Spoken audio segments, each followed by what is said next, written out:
Hello students, this is Nirmala from Vivekananda Academy of Human Excellence. And today we are going to start class 10 Geography lesson number 1 Resources and Development part 2. As in part 1 we have seen different resources and its classification. In this part we are going to see classification of soils. There are different soils. We have seen the importance of soil also. Without soil, we can't imagine any resource which will be available for us. In classification, first and important soil is alluvial soil. This is the most widely spread and important soil of India, which spread in whole northern plains. In fact, all the northern plain is made of alluvial soil. This has been deposited by three important Himalayan river systems, the Ganga, the Brahmaputra and the Indus. These three rivers are very important in northern plains, and due to these three rivers, this alluvial soil forms. The alluvial soil consists of various proportion of sand, silt and clay. In different course of rivers, different types of soil you can see here.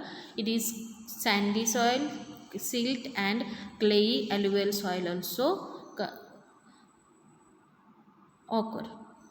According to their age, alluvial soil is classified as Bangar, which is old alluvial soil, and Khadar, the new alluvial soil. These two different types of soils are there of alluvial soil. Old, which is far away from the bank of the river, that is called as Bangar soil, and which is new alluvial soil, which is near to the bank of the river, that is Khadar soil. Khadar soil is more fertile than the Bangar soil.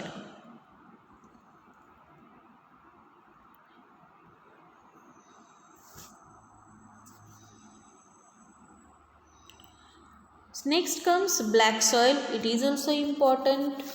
These soil are black in color and are also known as Regur soil. Another name for black soil is Regur soil. Black soil is ideal for growing cotton and is also known as black cotton soil because in this soil cotton grows in plenty, or more production we get in this soil. It is believed that climatic conditions along with the parent rock are the important factors of the formation of black soil. There are different factors which are important for the formation of black soil, such as climatic conditions of any region, or which type of parent rock or bedrock is in the region. They cover the plateaus of Maharashtra, Saurashtra, Gujarat, Madhya Pradesh, etc. Third type of soil is red soil. These are derived from weathering of ancient metamorphic rocks of Deccan Plateau. As we know, in 8th standard we have seen the types of rocks: igneous rocks, sedimentary rocks and metamorphic rocks. So when these metamorphic rocks weathered, it cuts into pieces, then which soil forms? That is called as red soil. It gets in Deccan Plateau. Its redness is due to the iron composition. Iron is consists in the red soil, so its color is red. When iron content is lower, it is yellow or brown. The color of the soil, whether yellow or red, it depends on the consistency or content of iron. They cover almost the whole of Tamil Nadu, Andhra Pradesh, Chhattisgarh, Karnataka, Maharashtra and parts of Orissa. These soils are made up of volcanic rocks and lava flows. When lava flows, it comes on the surface of the earth and volcanic rocks form, and then when it weathers, this red soil forms. It is concentrated over Deccan lava tract, which includes parts of Maharashtra, Chhattisgarh, Madhya Pradesh, Gujarat, Andhra Pradesh and Tamil Nadu. It consists of lime, iron, magnesium and also potash, but lacks in phosphorus, nitrogen and organic matter. So maybe you know that when we take our soil for soil testing from the farm, you can see these in some soils magnesium is available, or lime, iron, potash is available, and phosphorus is not there, or nitrogen is lacking, or organic these matters are lacking. So farmers use these phosphorus or nitrogen from outside, which we call as chemical fertilizers. We give to the soil from outside, which is required for any crop. But for that purpose we need to do first of all soil testing of our farm. Then we will come to know that which these minerals are available in our soil and which we have to give from outside, that if we give, our crops will be production will be proper. Again we will see about the alluvial soil, how these are important. We have seen previously that these are in northern plains due to 3 rivers. This alluvial soil is in northern plains.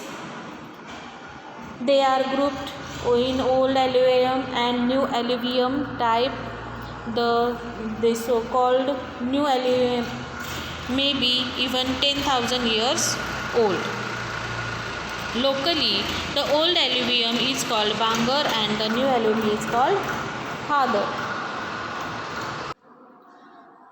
This Khadar and Bangar, 2 types of soils are there. Old, which is far away from the bank of the river, that is Bangar, and new, which is near to the bank of the river, that is Khadar.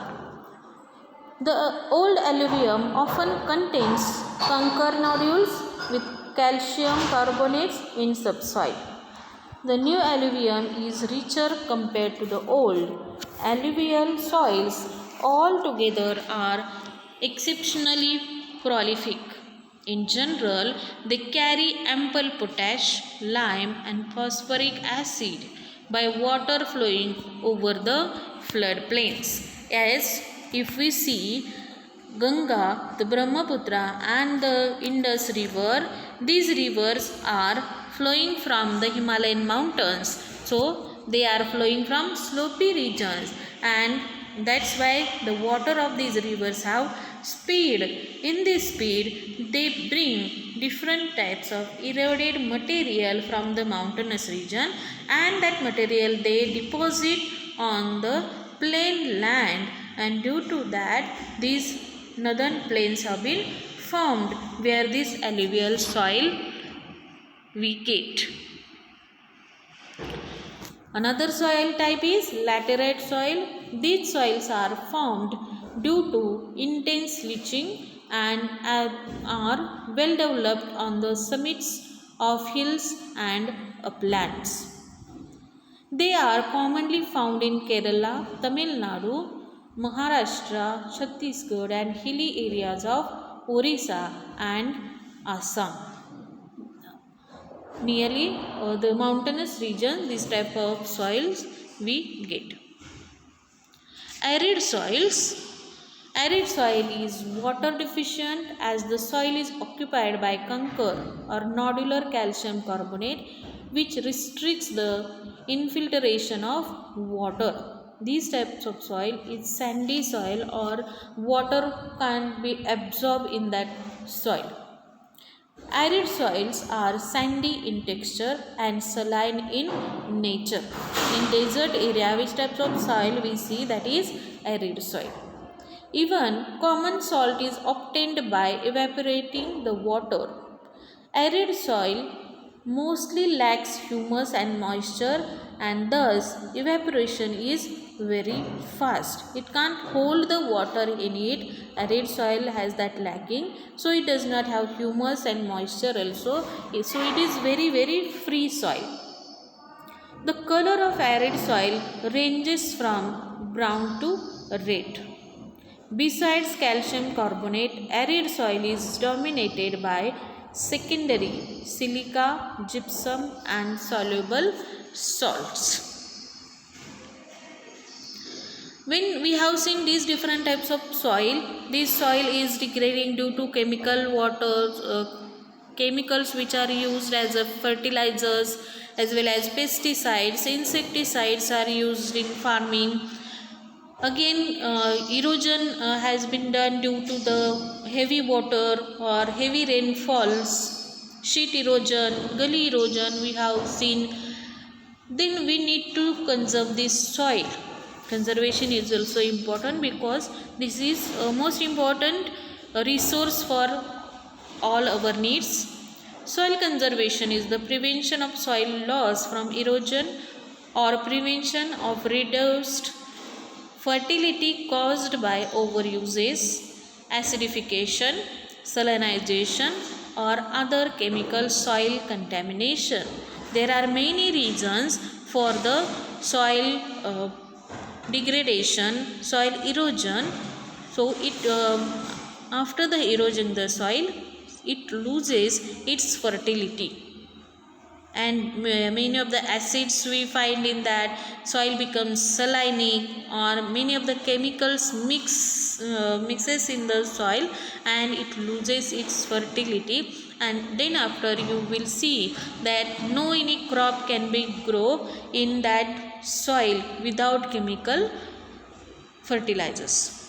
Slash and burn and other unsustainable methods of subsistence farming are practiced in some lesser developed areas. Still, many of the regions or underdeveloped regions are there. Those regions are following slash and burn type of farming methods. A sequel to the deforestation is typically large-scale erosion, loss of soil nutrients, and sometimes total desertification. Sequel to deforestation means continuously human being is cutting the trees for his greed, for making the roads, making the buildings, houses, for the railway lines, to constructing the big buildings, or for the industries. Many of the reasons are there. For that purpose people are doing deforestation, and that is the large or most important reason for the soil degradation. Many of the places have desertified also. Techniques for improved soil conservation include crop rotation. So what are the methods or what are the steps we can take to conserve the soil? First one is crop rotation. We can sow the crops rotationally, cover crops. We can use mulching method for the crops, conservation village and planted windbreaks affect both erosion and fertility. When plants die, they decay and become part of the soil. Code 330 defines standard methods recommended by the US Natural Resources Conservation Service. Farmers have practiced soil conservation for millennia. So, for farmers and everyone now has to use the methods of soil conservation. In Europe, policies such as Common Agricultural Policy are targeting the application of best management practices such as reduced tillage, winter cover crops, plant residues, and grass margins in order to better address the soil conservation. Political and economic action is further required to solve the erosion problem. A simple governance hurdle concerns how we value the land, and this can be changed by culture.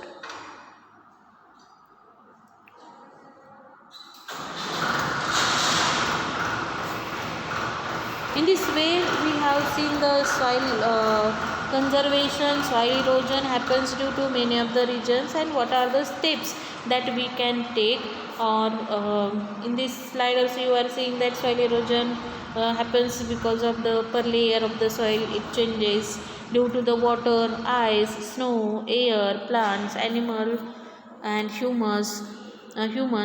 Many of the reasons are there. How can we conserve this soil, which is very important resource for our all the needs. In this way, we have completed the lesson. We have seen people as a resource, then type of these resources. We have seen types of soils. We have seen in this second part.